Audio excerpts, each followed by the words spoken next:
फरिश्तों और औरत के मिलाप से पैदा होने वाली मखलूक जिसका जिक्र हजरत इदरीस अलैहिस्सलाम की किताब में भी मिलता है। आखिर वो पुरस्कार मखलूक कहां चली गई? मुअज़्ज़िज़ दोस्तों, रात का अंधेरा फैल चुका था। कदीम गार की खामोश दीवारों पर जलती हुई मशलों की रोशनी लरस रही थी। एक मुहक्किक अपने हाथ में हजारों साल पुराना एक तहरीरी नुस्खा लिए खड़ा था। इसकी नजरें उन जर्द सफात पर जमी हुई थीं जिनके बारे में कहा जाता था कि इनमें ऐसे राज छुपे हैं जो दुनिया की इब्तिदा, फरिश्तों, अजीब मखलूकात और आने वाले अजीम तूफान से मुतल्लिक है। यही वो किताब थी जिसे दुनिया किताब अनूक या बुक ऑफ एनूक के नाम से जानती है। सदियों से लोग इस किताब को हैरत, खौफ और तजस्सुस की नजर से देखते आए। किसी ने इसे गुमशुदा आसमानी इल्म करार दिया, किसी ने इसे कदीम कौमों की दास्तान कहा और किसी ने इसे महज एक मजहबी रिवायत समझा।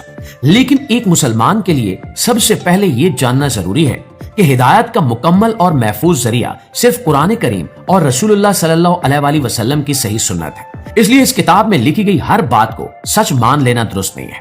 इसमें कई ऐसे दावे मौजूद हैं जो इस्लामी अकीदे से मुताबिकत नहीं रखते। फिर भी ये किताब तारीख के सबसे पुरस्कार नुस्खों में शुमार होती है। इसलिए आज हम इसके हैरत अंगेज दावों और इसके पस मंजर को समझने की कोशिश करेंगे। आपसे इतनी गुजारिश है कि इस कीमती और मालूमात से भरी वीडियो को आखिर तक जरूर देखिएगा। नाज़रीन ग्रामी, हज़रत इदरीस का नाम कुरान करीम में निहायत एहतराम के साथ आया है। अल्लाह ताला ने इन्हें सच्चा नबी, सब्र करने वाला बंदा और बुलंद मकाम अता फरमाया। मेराज की रात रसूलुल्लाह सल्लल्लाहु अलैहि वसल्लम की हज़रत इदरीस अलैहिस्सलाम से चौथे आसमान पर मुलाकात भी अहादीस से साबित है। यही वो हकीकत है जो इस्लाम हमें बताता है। लेकिन वक्त गुजरने के साथ हज़रत इदरीस अलैहिस्सलाम के नाम से कई रिवायात वजूद में आई। इन्हीं में एक किताब भी शामिल है जिसे बाद में बुक ऑफ एनूक कहा गया है।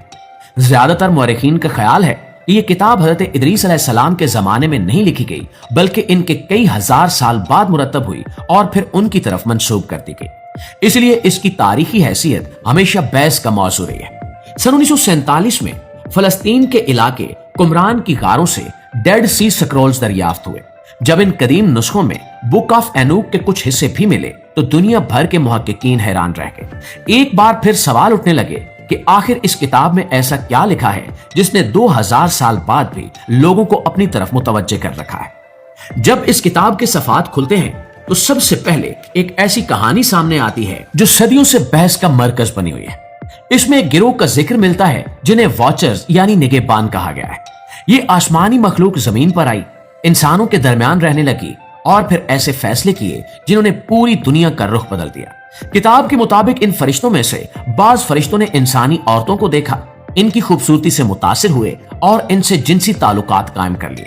फिर इन्हीं ताल्लुकात की वजह से एक नई मखलूक पैदा हुई जिन्हें निफिलियम कहा गया और यहीं से इस किताब की सबसे मशहूर और सबसे मुतनाज़ कहानी शुरू हुई। प्यारे दोस्तों, किताब के मुताबिक निफिलियम आम इंसान नहीं थे। इनका कद गैर मामूली था, इनकी ताकत आम इंसानों से कहीं ज्यादा थी और वो जमीन पर खौफ की अलामत बन गए। वो अपनी ताकत के नशे में इंसानों पर जुल्म करते, इनका खाना छीन लेते, जंगें करते और आखिरकार एक दूसरे से लड़ने लगे। लेकिन यहाँ एक बहुत आम हकीकत समझना जरूरी है कि इस्लाम में फरिश्तों के बारे में कुरान करीम वाज़ेह ऐलान करता है कि वो अल्लाह के हर हुक्म की मुकम्मल इताअत करते हैं और कभी नाफरमानी नहीं करते। इसलिए मुसलमानों का अकीदा ये नहीं है कि फरिश्ते अल्लाह की नाफरमानी करके इंसानी औरतों से ताल्लुकात कायम करें। यही वजह है कि अक्सर मुस्लिम उलमा बुक ऑफ एनूक के इस दावे को इस्लामी तालीमात के खिलाफ करार देते हैं और अगर करीम रिवायात में किसी नाफरमान आसमानी मखलूक का जिक्र मिलता है तो इसका ताल्लुक फरिश्तों से नहीं बल्कि जिन्नात से हो सकता है, क्योंकि कुरान के मुताबिक शैतान खुद भी जिन्नात से था, फरिश्ता नहीं था। और दोस्तों, यहाँ एक और दिलचस्प बात भी है कि दुनिया की कई करीम तहजीबों में आसमानी मखलूक और इंसानों के मिलाप की कई कहानियां मिलती हैं। यूनान की देवमालाई किस्सों में देवताओं और इंसानों की औलाद का जिक्र मिलता है। मिस्र में देवताओं की नस्लों की कहानियां मौजूद हैं। सुमेरी रिवायात में अनुनाकी का जिक्र मिलता है। बाज लोग इन तमाम कहानियों को आपस में जोड़ने की कोशिश करते हैं, लेकिन अब तक कोई ऐसा तारीखी सबूत सामने नहीं आया जो ये साबित करे कि ये सब एक ही वाक़े की मुख्तलिफ शक्लें हैं। बुक ऑफ एनूक में सिर्फ निफिलियम का जिक्र ही नहीं है, बल्कि यह भी दावा किया गया है कि इन आसमानी मखलूकात ने इंसानों को कई ऐसे उलूम सिखाए जिनका गलत इस्तेमाल हुआ।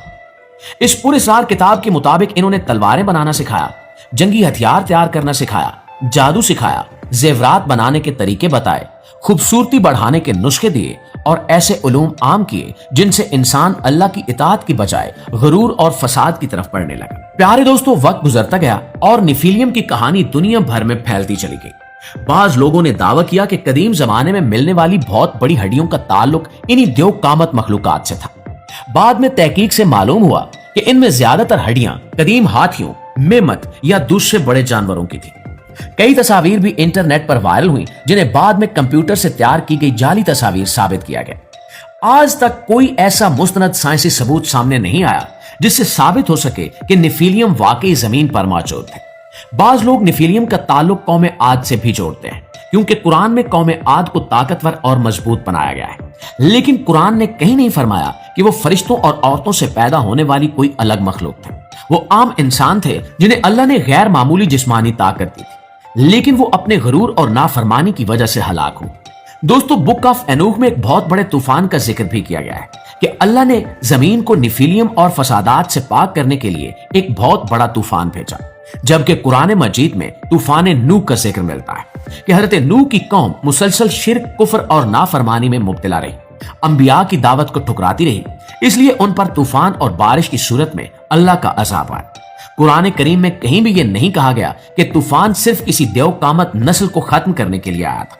हजरत इदरीस अलैहिस्सलाम के बारे में भी इस किताब में कई गैर मामूली दावे किए गए हैं कि इन्हें आसमानों की सैर कराई गई, इन्होंने सितारों की गर्दिश देखी, फरिश्तों की दुनिया देखी और कायनात के ऐसे राज जाने जो आम इंसानों से पोशीदा थे। इस्लाम इस बात की तस्दीक जरूर करता है कि अल्लाह ने हजरत इदरीस अलैहिस्सलाम को बुलंद मकाम अता फरमाया, लेकिन कुरान और सही अहादीस इन तफसीलात की तस्दीक नहीं करती जो बुक ऑफ एनूख में बयान हुई है। नाज़रीन, तारीख के मुताबिक जब इराक की कदीम तहजीबों पर तहकीक शुरू हुई तो इराक की सरजमीन से हजारों सुमेरी तख्तियां दरियाफ्त हुई।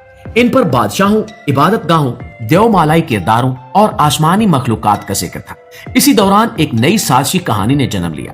कहा गया कि इराक पर हमले का एक मकसद उन कदीम तख्तियों को हासिल करना भी था क्योंकि उनमें निफिलियम और आसमानी राज छुपे थे।